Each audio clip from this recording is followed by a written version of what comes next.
ಆತ್ಮೀಯ ಕನ್ನಡದ ಬಂಧುಗಳಿಗೆ ನಮಸ್ಕಾರ.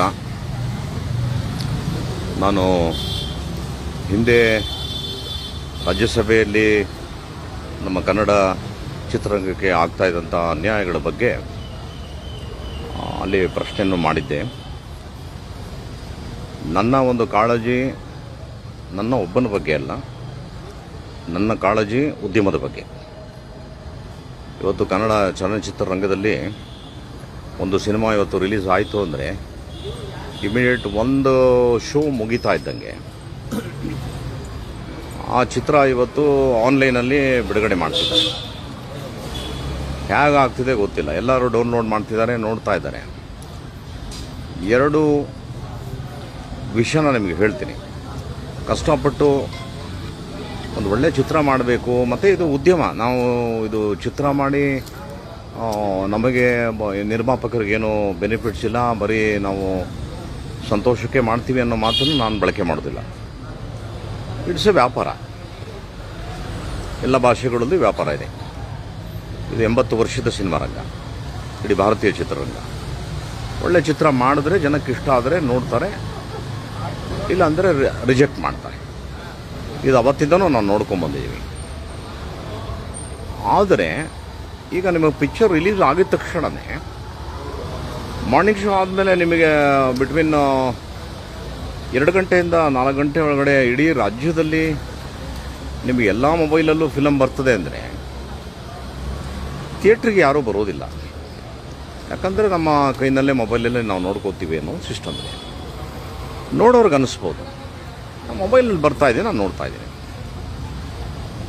ಆದರೆ ಇದು ಎಂಥ ದೊಡ್ಡ ಕ್ರೈಮ್ ಅಂದರೆ, ಈಗ ಸಾಮಾನ್ಯವಾಗಿ ಒಂದು ಸಣ್ಣ ಕಳ್ತನ ಯಾರಾದರೂ ಮಾಡಿದ್ರು ಅಂದರೆ ಅವನಿಗೆ IPC ಸೆಕ್ಷನ್ನು, ಯಾವುದೋ ಒಂದು ಕಾನೂನು, ಅವನಿಗೊಂದು ಜೈಲು ಅಂತ ಇರುತ್ತೆ. ಒಂದು ಆಕ್ಸಿಡೆಂಟ್ ಆದರೆ ಒಂದು ಕೇಸ್ ಇರುತ್ತೆ, ಒಂದು ಬ್ಯಾಂಕ್ ದರೋಡೆಗೆ ಒಂದು ಕೇಸ್ ಇರುತ್ತೆ, ಕೊಲೆಗೆ ಒಂದು ಕೇಸ್ ಇರುತ್ತೆ. ಆದರೆ ಇವತ್ತು ಆನ್ಲೈನಲ್ಲಿ ಒಬ್ಬ ನಿರ್ಮಾಪಕ ಹಾರ್ವೆಸ್ಟ್ ಮಾಡಿದಂಥ ಪಿಕ್ಚರು, ಅಥವಾ ಒಬ್ಬನಿಗೆ ಗೊತ್ತು ಎಲ್ಲೆಲ್ಲಿಂದ ದುಡ್ಡು ತಂದಿರ್ತಾನೆ, ಹ್ಯಾಗೆ ತಂದಿರ್ತಾನೆ, ಅವನು ಹ್ಯಾಗೆ ಸಿನಿಮಾ ಮಾಡ್ತಾನೆ, ಎಷ್ಟು ಕಷ್ಟಪಟ್ಟಿರ್ತಾನೆ, ಎಷ್ಟು ಬಡ್ಡಿ ಕಟ್ಟಿರ್ತಾನೆ. ಒಂದು ಹೆಮ್ಮೆನೂ ಇರುತ್ತೆ, ನಾನೊಂದು ಕನ್ನಡ ಸಿನಿಮಾ ಮಾಡಿದೆ ಅನ್ನೋ ಒಂದು ಹೆಮ್ಮೆ ಇರುತ್ತೆ. ಜೊತೆಗೆ ಅದರಿಂದ ನಾನು ಹಾಕಿದ ದುಡ್ಡಲ್ಲಿ ನನಗೇನೋ ಬರುತ್ತೆ ಅನ್ನೋ ಒಂದು ನಂಬಿಕೆಯೂ ಕೂಡ ಇರುತ್ತೆ. ಇವತ್ತು ಈ ಸಿನಿಮಾವನ್ನು ಕಳ್ತನ ಮಾಡೋದಿದೆಯಲ್ಲ, ಅದು ನನ್ನ ಪ್ರಕಾರ ಒಂದು ಕೊಲೆಗೆ ಸಮಾನ. ಒಬ್ಬ ನಿರ್ಮಾಪಕನ ಕೊಲೆ ಮಾಡಿದ್ರೆ ಹೇಗಿರುತ್ತೆ, ಮಾಮೂಲು ಕೊಲೆ ಮಾಡಿದವನಿಗೆ ಏನಿರುತ್ತೆ ಅಷ್ಟೇ ಒಂದು ಮಹಾನ್ ತಪ್ಪಾಗುತ್ತೆ. ಎರಡನೇದು, ಒಂದು ಯಾವುದೋ ಒಂದು ಬ್ಯಾಂಕ್ ರಾಬರಿ ಮಾಡಿದ್ರು ಅಂದರೆ ಯಾವ ಥರ ಇರುತ್ತೆ, ಅದೇ ಥರ ಇದು ಒಂದು ರಾಬರಿನೇ. ಮಿನಿಮಮ್ ಒಂದು ಸಿನಿಮಾ ಮಾಡೋದಕ್ಕೆ ಇವತ್ತು not less than 5 to 10 crores average picture. ದೊಡ್ಡ ಪಿಕ್ಚರ್ ಅಂದರೆ 50 ಕೋಟಿ, 100 ಕೋಟಿ, 200 ಕೋಟಿ. ಇಷ್ಟು ದೊಡ್ಡ ಖಜಾನೆನ ಒಂದು ಮೊಬೈಲಲ್ಲಿ ಕದಿಯೋದು ಅಂದರೆ, ಸೊ ಇದೊಂದು ಭಾಳ ದೊಡ್ಡ ನೋವು ನಮಗಾಗಿತ್ತು. ಹಾಗಾಗಿ ಈ ವಿಷಯನ ನಮಗೆ ಯಾಕೆ ಅಂತ ಸುಮ್ಮನಿದ್ರೆ ಭಾಳ ಕಷ್ಟವಾಗ್ತದೆ ಅನ್ನೋ ಒಂದೇ ಒಂದು ನಿಟ್ಟಿನಲ್ಲಿ ನಮ್ಮ ನಿರ್ಮಾಪಕರು ನನ್ನ ಭಾಳ ಆತ್ಮೀಯರು ಕೋಣ ಅಂತ ಒಂದು ಪಿಕ್ಚರ್ ಮಾಡಿದ್ರು. ಪಾಪ ಅವ್ರ ಪಿಕ್ಚರು ನೀವು ಎಲ್ಲೇ ತೆಗೀರಿ, ಯಾವ ಮೂಲೆಯಲ್ಲಿ ತೆಗೀರಿ, ಇವತ್ತು ಆ ಪಿಕ್ಚರ್ ಸಿಗ್ತಾ ಇದೆ. ಯಾವ ಥರ ಅಂದರೆ ಹೇಳೋಕ್ಕೆ ಅಸಾಧ್ಯ. ಈ ಕೋಣ ಥರ ಪ್ರೊಡ್ಯೂಸರ್ಸು ಸುಮಾರು ಒಂದು ವರ್ಷಕ್ಕೆ ಒಂದು 200 ಪಿಕ್ಚರ್ ಮಾಡಿದ್ರೆ 200 ಜನರ ಪಿಕ್ಚರನ್ನು ಕೂಡ ಇವತ್ತು ನಿಮಗೆ ಆನ್ಲೈನಲ್ಲಿ ಬರ್ತಾ ಇದೆ, ಸಿಗ್ತಾ ಇದೆ. ನೋಡೋರಿಗೆ ಸಂತೋಷ, ಫ್ರೀಯಾಗಿ ಸಿಗ್ತಾ ಇದೆ. ಬಟ್ ಕಳ್ಕೊಳೋನ್ಗೆ ಆ ನೋವು ಗೊತ್ತಾಗ್ತದೆ. ತುಂಬ ದೊಡ್ಡ ತಪ್ಪಿದು. ನಾನು ಹೇಳ್ದಲ್ಲ, ಕೊಲೆ ಮಾಡೋದಷ್ಟೇ ತಪ್ಪು, ಕಳ್ತನ ಮಾಡೋದಷ್ಟೇ ತಪ್ಪು. ಇವಾಗ ಇದಕ್ಕೆ ಪರಿಹಾರ ಹೆಂಗೆ ಅಂದರೆ, ನಾನು personally I thank my dearest friend. ಇವ್ರಿಗೆ ಸ್ವಲ್ಪ ಇಂಟರ್ನೆಟ್ನಲ್ಲಿ ತುಂಬ ನಾಲೆಜ್ ಇದೆ, ಹೆಂಗೆ ಆಪ್ರೇಟ್ ಮಾಡೋದು ಅಂತ ಗೊತ್ತಿದೆ. ಸೊ ಇವರು ಭಾಳ ತೀಕ್ಷ್ಣವಾಗಿ ತುಂಬ ಕಷ್ಟಪಟ್ಟು ಟ್ರೇಸ್ ಮಾಡೋಕ್ಕೆ ಸ್ಟಾರ್ಟ್ ಮಾಡಿದ್ರು. ಒಂದು ಪೊಲೀಸವರು ಮಾಡುವಂಥ ಕಾರ್ಯವನ್ನು ಇವರು ಪ್ರಯತ್ನಪಟ್ಟರು. ಮಾಡಿದಾಗ ಇವ್ರಿಗೆ ತುಂಬ ಲೊಕೇಶನ್ಗಳು ಟ್ರೇಸ್ ಆಯಿತು. ಆ ಟ್ರೇಸ್ ಆದಮೇಲೆ ದ ಒನ್ಲಿ ದಾರಿ ಏನು, we have to give complaint, ಅಲ್ಲಿಂದ ಸ್ಟಾರ್ಟ್ ಆಗಬೇಕು ಕತೆ. ಸೊ ಹಾಗಾಗಿ ನಾವು ನಂದಿನಿ ಲೇಔಟ್ ಪೊಲೀಸ್ ಸ್ಟೇಷನ್ಗೆ ಕಂಪ್ಲೇಂಟ್ ಕೊಟ್ವಿ. ಎಂಥ ಬ್ಯೂಟಿಫುಲ್ ಆಫೀಸರ್ ನಮ್ಮ ಗಣಪತಿ ಸಾಹೇಬರು, ಆಮೇಲೆ ನ್ಯಾಮಗೌಡರು, ನಮ್ಮ DCP, ಫ್ಯಾಂಟಾಸ್ಟಿಕ್ ಆಫೀಸರ್ಸ್. ಅವರು ನಮ್ಮ ಒಂದು ಬೇಡಿಕೆ ಮತ್ತು ಕರೆ ಇದೆಯಲ್ಲ, ಅದಕ್ಕೆ ಯಾವ ಥರ ಅಂದರೆ ಯಾರು ನಮ್ಮ ಒಡ ಹುಟ್ಟಿದ ಅಣ್ಣ ತಮ್ಮದಿರ ಥರ ಸ್ಪಂದಿಸಿ ದೇ ವರ್ಕ್ಡ್ ಹಾರ್ಡ್. ಮತ್ತು ಇವರು ತುಂಬ ಕಷ್ಟಪಟ್ಟರು. ಇವರ ಪ್ರತಿಫಲ ಇವತ್ತು ಒಬ್ಬ ಮನುಷ್ಯ ಸಿಕ್ಕಿದ್ದಾನೆ. ಇವತ್ತು ಅವನು ಸುಮಾರು ಎಷ್ಟು ಪಿಕ್ಚರ್ ಸರ್, 100 ಪಿಕ್ಚರ್ನ ಅವನು ಇವತ್ತು ಆನ್ಲೈನಲ್ಲಿ ಅವನು ಮಾಡಿರೋದು. ಸೊ ಈ ರೂಟನ್ನ ನಾವು ಕಂಡುಹಿಡ್ಕೊಂಡಿದ್ದು ಹೇಗೆ, ಅವ್ರು ಎಲ್ಲೆಲ್ಲಿಂದ ತೆಗಿತಾರೆ ಏನು ಅಂತ ಇವರು ಹೇಳ್ತಾರೆ. ಆಮೇಲೆ ನಾನು ಮಾತಾಡ್ತೇನೆ. ಹೇಳಿ ಹಂಗೆ ಹೇಳಿ. ಬೇಸಿಕಲಿ ಇವರು ಬಂದು ಜೋರ ಮಾತಾಡಿ.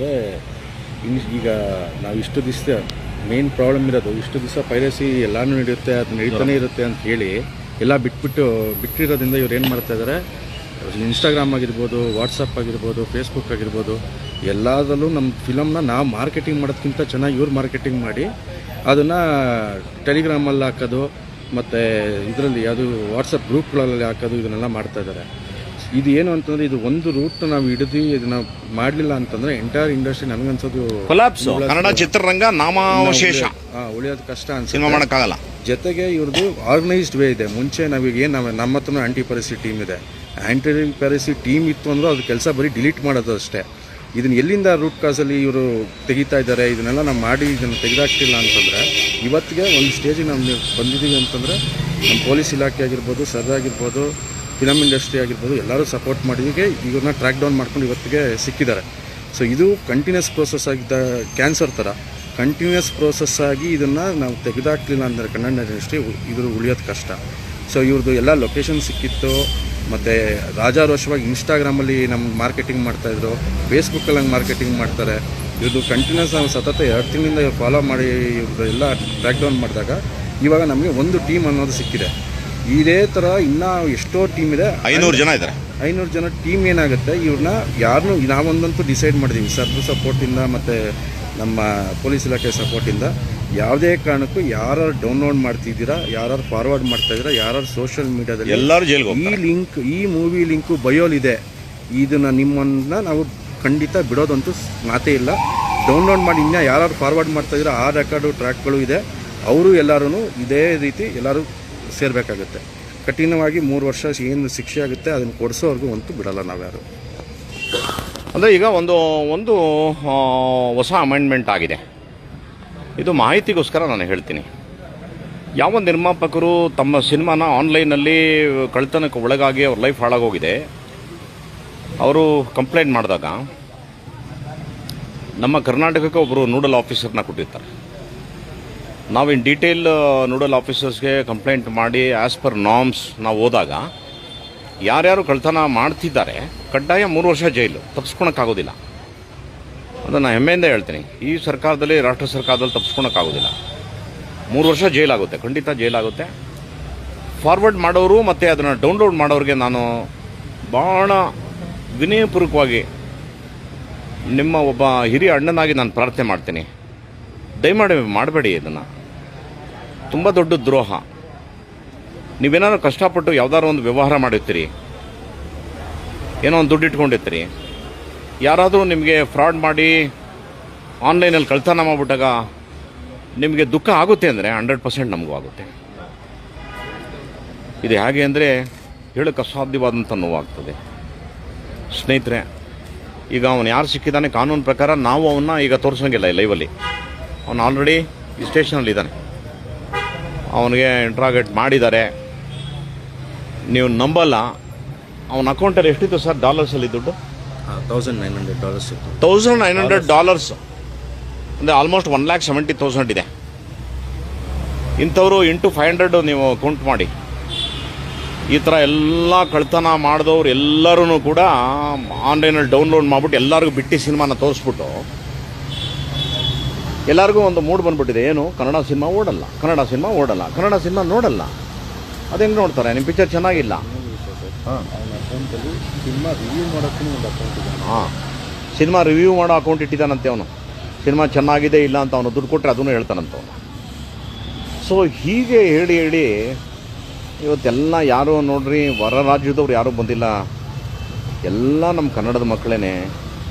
ಈಗ ಅವ್ನು ಸಿಕ್ಕಾಕೊಂಡಿರೋನು ಬಂದು ಈಗ ಇಂಜಿನಿಯರಿಂಗ್ ಸ್ಟೂಡೆಂಟ್ ಅವನು,